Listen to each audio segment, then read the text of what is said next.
Mais pour les autres artistes, comme ils dépendent trop du système, ils se font dans leur froc. Elles ont trop besoin de continuer à être invitées sur les plateaux de télé.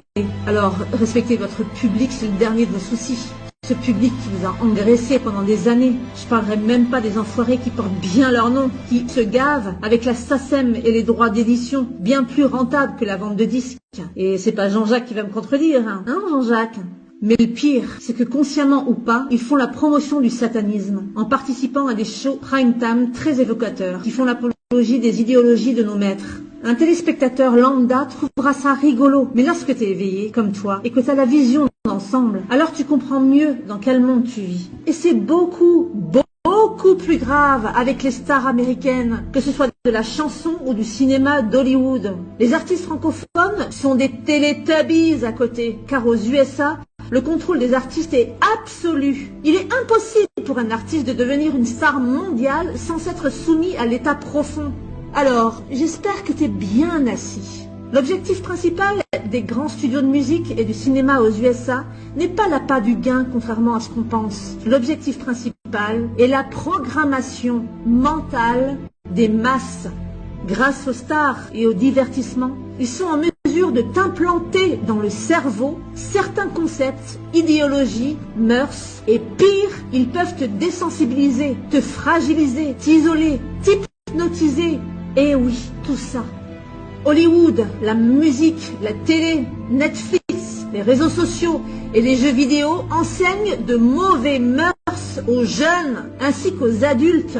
Ils nous désensibilisent avec la violence et pervertissent enfants et ados en procédant à des techniques de MK ultra de masse. Leur but étant de capturer l'esprit des gens et de les nourrir avec une fausse histoire afin de corrompre spirituellement la masse, et notre inconscient l'assimile. Ça rentre insidieusement dans notre esprit jusqu'à acceptation totale de notre part, sans que l'on s'en rende compte. C'est purement de la manipulation mentale. Avec l'aide de fondations ultra puissantes telles que l'Institut Tavistock, qui est une officine d'ingénierie sociale de masse, ils déterminent comment ils pourront mettre en place les lavages de cerveau des populations via tous leurs outils de communication, télé, presse, internet, jeux vidéo, cinéma et musique. Ils envoient ensuite ces informations à la CIA, qui à son tour achemine ces informations à Hollywood et certains gros groupes afin d'assurer une diffusion de masse dans les films, séries et autres supports visuels comme la pub. Ils nous ont programmé toute notre vie et on s'en rend même pas compte, car les gens ne se questionnent pas, par méconnaissance du fonctionnement de notre cerveau qui reçoit sans cesse des images et des sons à des fréquences hypnotiques bien spécifiques. C'est comme ça qu'ils implantent des graines dans nos subconscients pour nous faire adhérer à leur vision du monde en nous matraquant d'images. Ils nous préparent à l'avance sur des événements dramatiques planifiés ou des gros virus qui font des milliards de morts. Ainsi, quand le virus arrivera, tu seras programmé à accepter la situation comme étant réelle et à obéir aux autorités. La programmation prédictive du Covid a commencé lors des ouvertures des Jeux Olympiques de 2012. Une pandémie de coronavirus s'est jouée aux yeux du monde entier. Des dizaines de lits d'hôpitaux, le personnel médical devenant les marionnettes d'un système de contrôle, des entités qui pourchassent des enfants, un bébé au crâne fendu, des pyramides partout, la mort qui rôde, tel un géant démoniaque s'élevant dans le monde entier, et tout le théâtre qui est éclairé de telle manière que, vu du ciel, il ressemblait à un coronavirus. Tadatin! Avec en prime la musique de l'exorciste. C'est comme ça qu'ils plantent des graines dans nos cerveaux. Et oui, ils peuvent influencer les pensées du public adulte, mais surtout influencer les jeunes, si précieux à leurs yeux, en les noyant avec leur idéologie macabre et destructrice. Le contrôle de masse ne date pas d'hier. Ils ont dépassé les limites ces dernières années, sans doute par rapport à l'accélération de leur agenda. Et les grandes victimes sont les enfants et les adolescents. Pourquoi autant de violence dans les films? Pourquoi faut-il toujours mettre dans les clips des artistes super glauques, déprimés, suicidaires? Mais que vient faire Satan et ses copains démons dans toutes ces vidéos, sans oublier les anges déchus? Pourquoi toujours des miroirs et des effets de dédoublement des personnages, mettant en avant les personnalités multiples des artistes? Pourquoi se cache-t-il toujours un œil, surtout l'œil gauche? Peut-être est-ce un clin d'œil à l'œil d'Horus qui a été arraché par Seth, si on se réfère à la mythologie égyptienne? Et toutes ces stars qui ont des cocards à l'œil gauche, à quoi vous jouez, les amis? Y a-t-il un message à nous faire passer? Et pourquoi tous ces papillons? Même si j'adore les papillons, dans les clips et pubs, ça reste le symbole de la programmation Monarch ou MK Ultra permettant de contrôler les esprits par la manipulation mentale. Cette technique, initialement appelée Artichoke, a été mise en place par la CIA en 1951. Elle consiste à choquer une personne en la torturant pour fractionner sa personnalité, provoquant un trouble dissociatif de l'identité et l'amnésie traumatique de la victime. Ainsi, ils ont la faculté de contrôler mentalement ces artistes en les manipulant comme des marionnettes, qui à leur tour nous influencent derrière nos écrans pour nous attirer de l'autre côté du miroir. Ça va beaucoup plus loin que ça, mais pour comprendre la suite, il faudra arriver au niveau de compréhension 4. Car on verra que ces stars sont ponctuellement possédées par un ou plusieurs alter-ego qui prennent possession de leur corps. Elles ne s'en cachent pas et l'avouent elles-mêmes, très sérieusement, sans compter toutes les stars qui prétendent avoir fait un pacte avec le diable. Le public voit les paillettes et le côté glamour, mais derrière se cachent des choses abominables dont tu ne peux même pas imaginer l'existence. Car là encore, je te présente que la pointe de l'iceberg. Pour contrôler une population, le système doit contrôler les stars qui ont une influence sur la population. Certaines de ces stars ont des centaines de millions de followers. C'est plus que toutes les chaînes d'infos réunies. Aucun politicien n'arrive à leur cheville.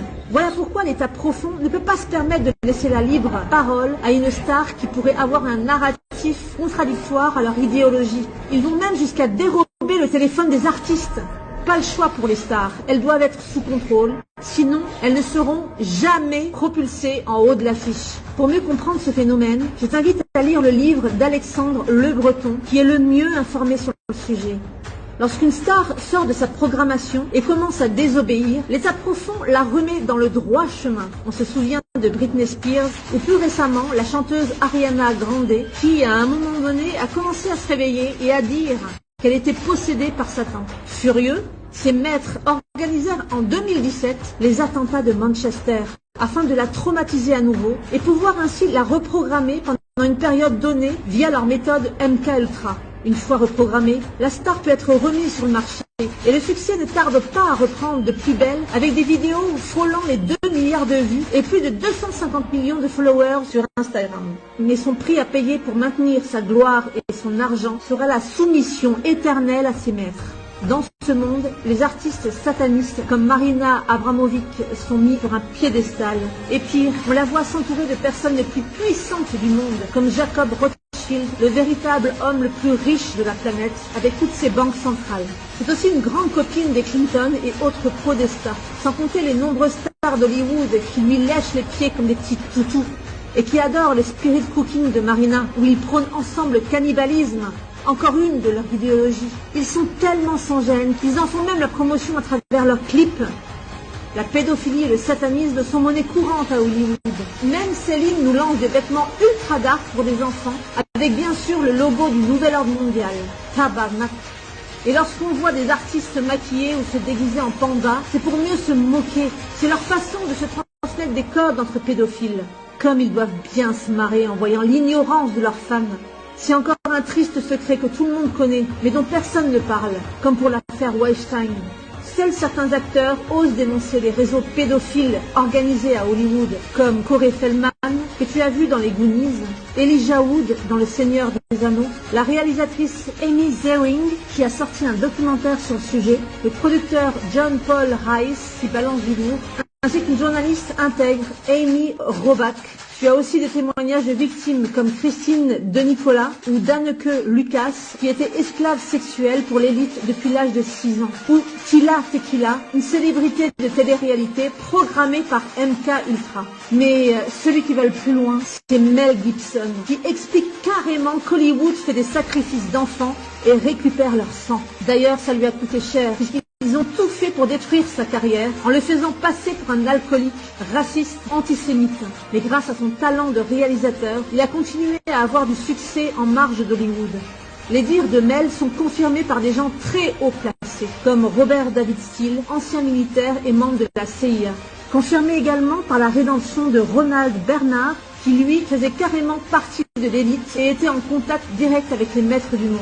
Tu as aussi Svali, formatrice en programmation mentale pour la Kabbale, qui a étrangement disparu après avoir expliqué à un journaliste les rituels qu'il faisait. Tu l'auras compris, la majorité des stars ne sont pas du côté de la lumière. Elles ont pour mission de programmer nos enfants, nos ados, en les pervertissant, en les envoûtant, en les traumatisant. Tu te rends compte que des gamines de 6 ans commencent à regarder ce genre de clips? Idem pour les petits garçons, où on cherche à détruire leur identité masculine. Une fois lobotomisées, elles feront tout pour ressembler à leur idole, comme 2 gouttes d'eau, en mimant leurs faits et gestes, renonçant ainsi à leur propre identité. L'objectif de l'État profond est justement la destruction de toute identité. Et les jeux vidéo, on en parle? Ces jeux qui sont de plus en plus violents et addictifs, où il faut fracasser du zombie à tire-larigot. Ouais, je sais, il paraît que c'est cool de fracasser des zombies, mais bon. Mais c'est visiblement moins cool lorsque le but du jeu est d'incarner un serial killer qui doit tuer un maximum de personnes. Les ados boutonneux pourraient s'identifier à ce personnage charismatique. Et les FPS qui positionnent le joueur en version subjective et encore plus immersif. Et à force de technologie, les joueurs auront du mal à déterminer le réel du virtuel. C'est déjà le cas avec des jeunes qui débarquent dans leur lycée pour tirer sur tout ce qui bouge, comme dans leur game favori. Avec tous ces outils, ils nous maintiennent esclaves, aveugles et sourds pour que notre capacité d'évolution soit réduite à sa plus simple expression. Notre mode de société est chargé de formater chaque individu sur un standard lobotomisé et à l'intelligence restreinte pour que le système continue à bien fonctionner pour notre mal. Et tout ça commence dès le plus jeune âge avec les films de Disney, ce cher Mickey qui a pour mission de commencer l'éducation des plus jeunes, commencer l'éducation des plus jeunes, commencer l'éducation des plus jeunes, commencer l'éducation des plus jeunes.